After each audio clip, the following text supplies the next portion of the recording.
میں نے سب کی سنی اور السلام علیکم. پروگرام آئینہ کے ساتھ طاہر احمد بھٹی آپ کی خدمت میں حاضر ہے.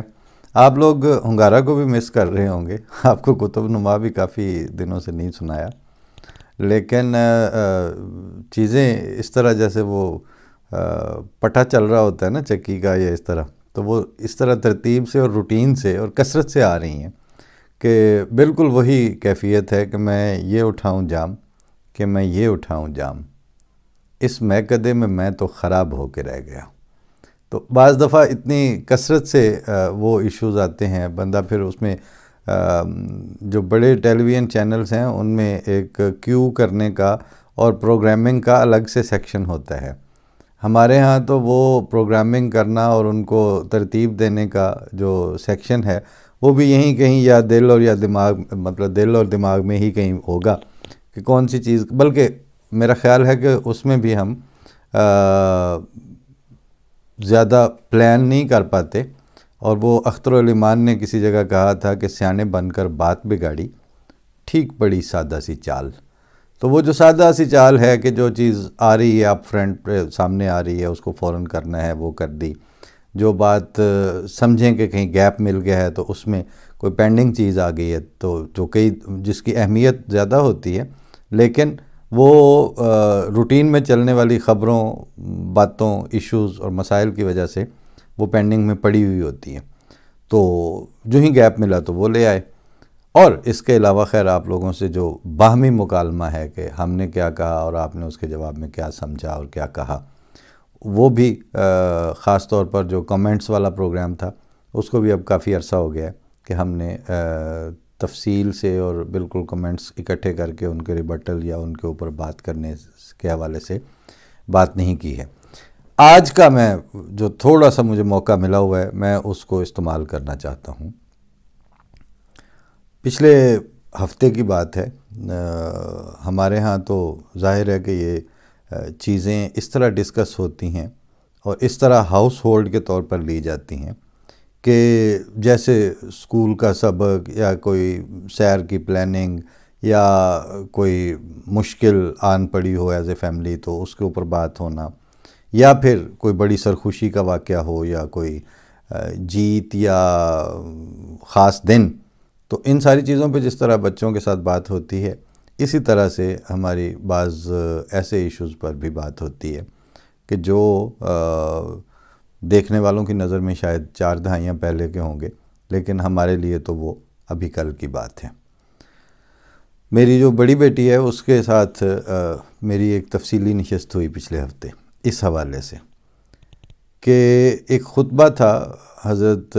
صاحبزادہ مرزا طاہر احمد صاحب، چوتھے امام جماعت احمدیہ کا،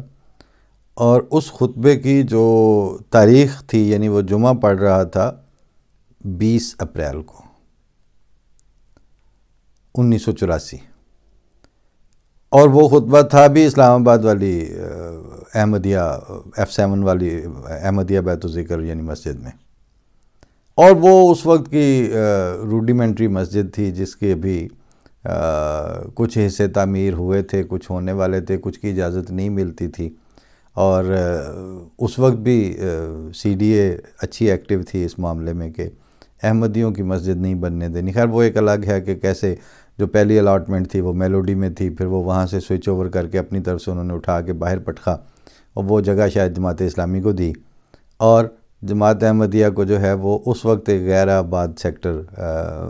تھا، وہاں پر اس حصے پہ بھی سر دست ہاتھ رکھتے ہوئے آگے چلتے ہیں، وہ بعد میں کسی وقت بھی بات ہو سکتی ہے. تو اس مسجد میں وہ جمعہ کا خطبہ ہو رہا تھا اور وہ ہم نے سنا، اور ظاہر ہے اس نے بھی سنا، میں نے بھی سنا. پھر اس کے اوپر بات جب چلی تو میں نے کہا کہ بچہ یہ ایک بات قابل غور ہے کہ یہ کس سیناریو میں خطبہ ہو رہا ہے. 26 کو وہاں سے ہجرت ہو جانی ہے ربوہ سے یعنی پاکستان سے، اور 20 کا یہ خطبہ ہے. اور آرڈیننس، اینٹی احمدیہ آرڈیننس، بدنام زمانہ جو ضیاء کا آرڈیننس تھا، اس کا اعلان ہونا ہے 2-3 روز میں،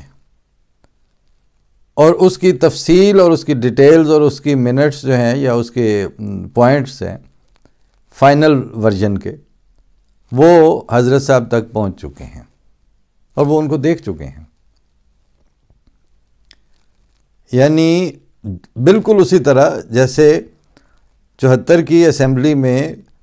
حضرت صاحبزادہ مرزا ناصر احمد تیسرے امام جماعت احمدیہ، ان کے پاس وہ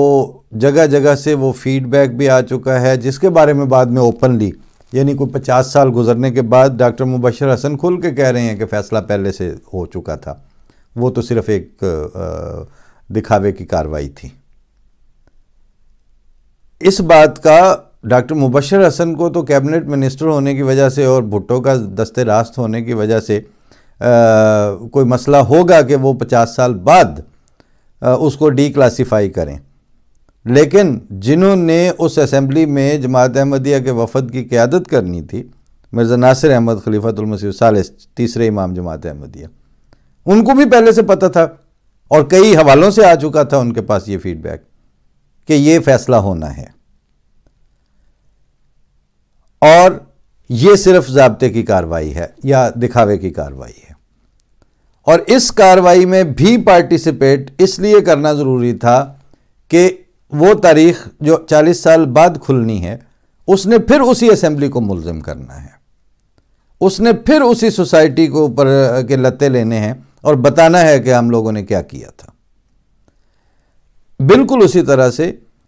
مرزا طاہر احمد صاحب چوتھے امام جماعت احمدیہ وہ آرڈیننس کے منٹس پڑھ چکے ہوئے ہیں، پتہ ہے 6 دن ہے ٹوٹل ہجرت میں،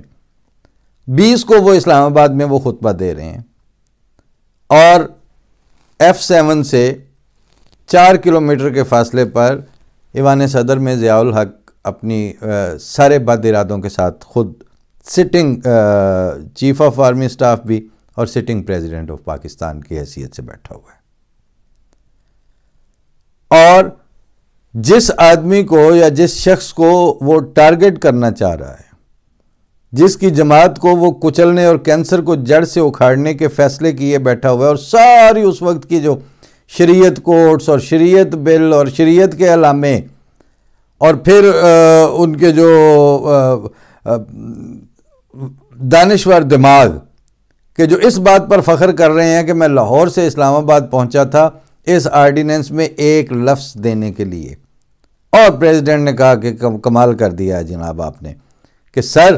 آپ یہ لفظ رکھیں اس میں کہ جو پوز کرتا ہے ایز اے مسلم، اور پوز اتنی ایمبیگوس اور اتنی ویگ ٹرم ہے